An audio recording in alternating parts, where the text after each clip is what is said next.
Amy met her.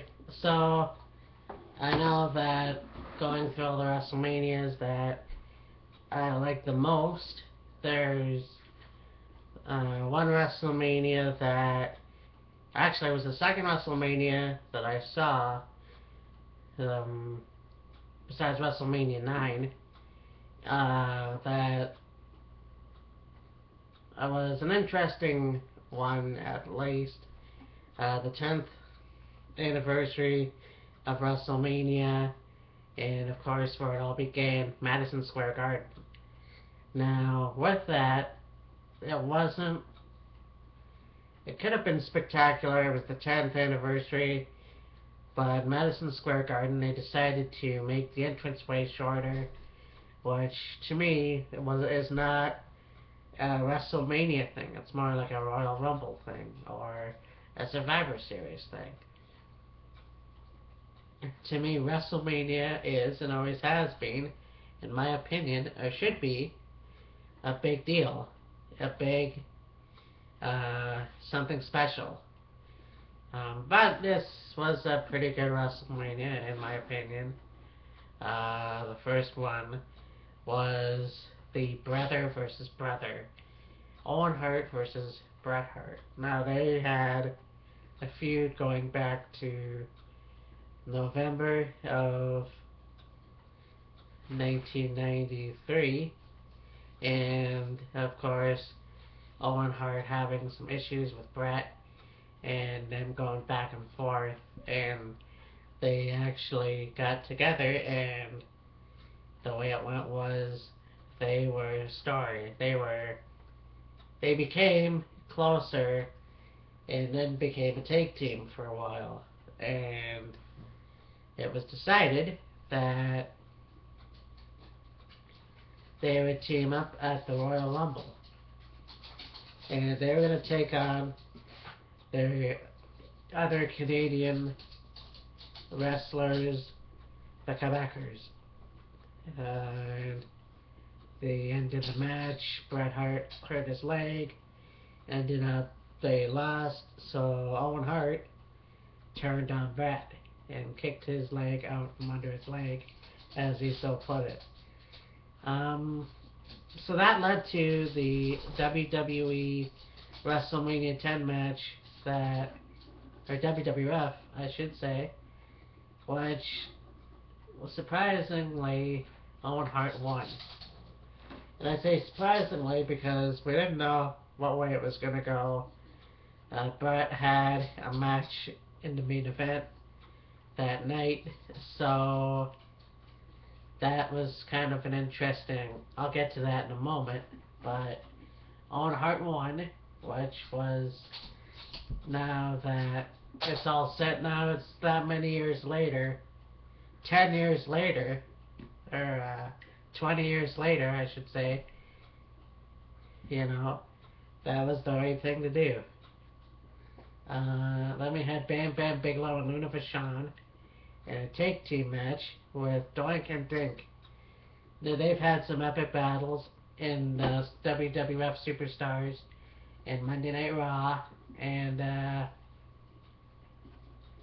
of course they defeated Doink and Dink. What else can I say? Bam Bam Bigelow has always been a great wrestler. Uh, uh, I don't know if Dink is still alive, but all three, Doink and Luna and Bam Bam Bigelow, have all passed on and will be sadly missed.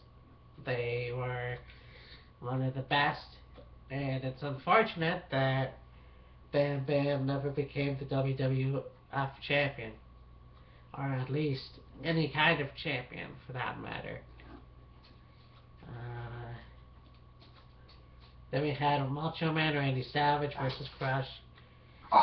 This was when Crush became a heel, turning on Macho Man. To me, this was interesting because I didn't think there was any point. Okay, there's one point of turning Crush a heel, but to make him a Japanese type guy with the kabuki makeup or warrior makeup, whatever you want to call it, and pretending that he's Japanese when he's really from Hawaii. At least that's what I got out of it. And take on a guy like Macho Man Randy Savage, and that was a good feud as well. Uh, and kind of forgot how good this match was, uh, and how smart the Macho Man was getting Crush's hair up on that pulley thing and having him get counted out in the back area. So that was cool. Uh,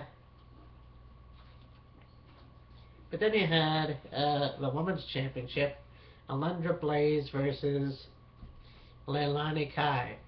Now, I didn't really pay much attention to the women's division back then.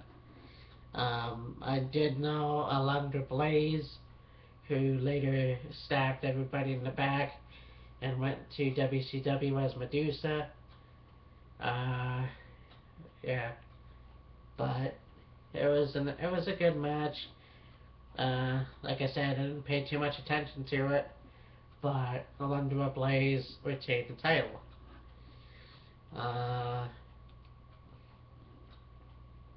then the Men on a Mission, Mo and Mabel with Oscar, took on the Quebecers for the WWE Tag Team Champions.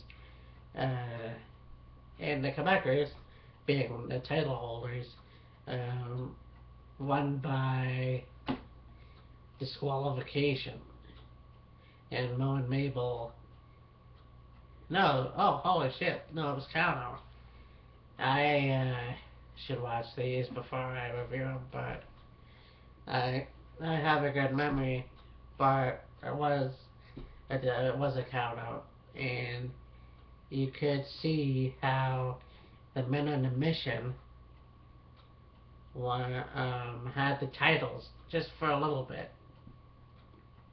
before it was taken away, and I'm always gonna regret because we just lost Mabel a few weeks ago. That he had never carried the WWE title or the world title, or even the ECW title. I don't think, but he was one of those guys who was really heavy set and carried the WWE as sort of more energetic. Not really a high flyer, but kind of in between, like maybe a Rikishi. Uh, then we had the first of the two matches. Yokozuna took on Lex Luger. Now, this WrestleMania, it was going to be Lex Luger and Bret Hart, who were the first and only co-winners of the 1993 or 1994 Royal Rumble. And then they had a coin toss on Monday Night Raw. And I remember, and I was a little irritated because I thought, why not have a triple threat for the WWE Championship at WrestleMania 10? But as it happens, it was going to be Lex Luger versus Yokozuna for the WWF Championship, and the special guest referee was none other than Kurt Hennig, Mr. Perfect. And I actually want to mention how cool it was because for the Bret Hart Yokozuna match, it was Roddy Piper who came out and refereed their match, and it was cool seeing two guys who once held the Intercontinental Championship and lost the Intercontinental Championship to Bret the Hitman Hart. But in any case, this match with Yokozuna and Lex Luger ended pretty poorly, with Kurt calling in the match because he was touched by Lex Luger, and that was a big no-no, I guess. And I think, I thought about it more and more, and knowing that those two fought at WrestleMania 9, and so they would have had Bad Blood. And I can't remember if they had a match after that or not, but it was a pretty stupid match, a stupid way to go. Especially because Lex came so close at SummerSlam a few months earlier, but didn't get the job done then. Uh, then we had Earthquake defeating Adam Bomb. It was cool to see Earthquake. I was a big fan of his, and I'm not being biased just because he was Canadian, but he was a good wrestler. Just a shame he didn't carry the Intercontinental Championship or the WWE Championship. There's a handful of people that are gone now that should have at least had a title run, a singles title run anyway, because he was the tag team champion with Typhoon. Uh, but he was a good man. Rest in peace, Mabel and Earthquake and Yoko and Owen Hart. Uh, then we had the epic ladder match for the Intercontinental, the WWF Intercontinental Championship. So here's the thing. Uh, it was decided that because they had a ladder match before with Shawn and Brett, and a ladder match was not the original in WWF. It was Stampede Wrestling uh, in the late 70s, but they decided to bring it back, uh, the ladder match for the Intercontinental Championship, co-Intercontinental Championship, because Razor somehow got a fake one, you know. So it was for both titles, and Razor Ramon won. But a lot of people say this was the best WrestleMania moment type thing, because, and it was the original, the first time you saw a ladder match at WrestleMania, the first time you saw an epic